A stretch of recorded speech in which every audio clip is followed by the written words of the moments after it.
ഭാരം. ഭാരമില്ലാത്ത മനുഷ്യർ ആരാണുള്ളത്? എല്ലാവർക്കും ഓരോരോ ഭാരങ്ങളുണ്ട്. നെടുമ്പാശ്ശേരി എയർപോർട്ടിലേക്ക് പോകുന്ന ഏറ്റവും അടുത്ത ജംഗ്ഷൻ്റെ പേര് അത്താണി എന്നാണ്. അങ്ങനെ ഒരു പേരുണ്ടാകാൻ കാരണം, പണ്ട് കാലത്ത് മനുഷ്യർ വലിയ ഭാരം തലച്ചുമടായി കൊണ്ടുപോകുമ്പോൾ അത് ഇറക്കി വയ്ക്കാനായിട്ട് ഒരു കൽപ്പടവുണ്ടാവും. ആ കൽപ്പടവിൻ്റെ പേരായിരുന്നു അത്താണി എന്നുള്ളത്. അതിനാൽ തന്നെ കേരളത്തിൻ്റെ ഭൂപ്രകൃതിയിൽ അവിടെ ഇവിടങ്ങളിലൊക്കെ അത്താണി എന്ന പേര് കാണാൻ സാധിക്കും.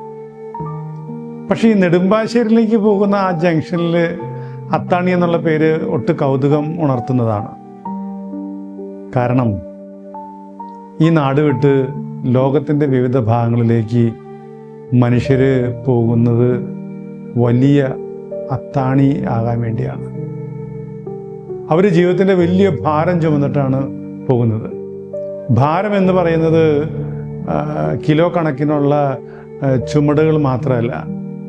ഭാരം എന്നാൽ അവനവൻ്റെ ഉത്തരവാദിത്തങ്ങൾ, ജീവിതത്തെ പറ്റിയുള്ള ഉത്തരവാദിത്തങ്ങൾ, കുടുംബത്തെപ്പറ്റി, ഭാവിയെപ്പറ്റി ഓരോരുത്തരും വഹിക്കേണ്ട ഉത്തരവാദിത്തങ്ങളാണ് ഭാരങ്ങൾ. ഈ ഭാരം ചുമന്ന് പോകുന്ന ഈ മനുഷ്യർക്ക് വേണ്ടി നമുക്ക് പ്രത്യേകം പ്രാർത്ഥിക്കാം. ഒപ്പം ഈശോ പറഞ്ഞ ഒരു കാര്യം ഒരിക്കലും മറക്കരുത്. മത്തായിയുടെ സുവിശേഷം 11-ാമത്തെ അധ്യായം 30-ാമത്തെ തിരുവചനം, അധ്വാനിക്കുന്നവരും ഭാരം വഹിക്കുന്നവരും എൻ്റെ അരികിൽ വരുവിൻ, ഞാൻ നിങ്ങളെ ആശ്വസിപ്പിക്കാം. എൻ്റെ നുകം വഹിക്കാൻ എളുപ്പമുള്ളതും ചുമട് ഭാരം കുറഞ്ഞതുമാണ്. കർത്താവിൻ്റെ ചുമടാണ് ഭാരം കുറഞ്ഞത്.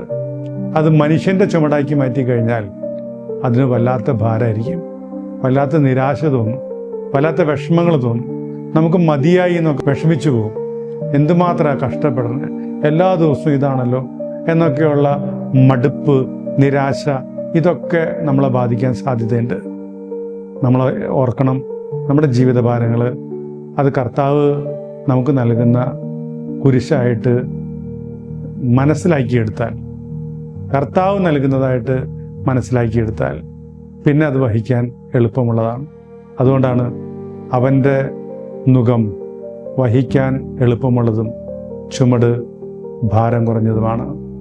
നമ്മുടെ ചുമടുകൾ കർത്താവിൻ്റെ ഭാരങ്ങളാണ്.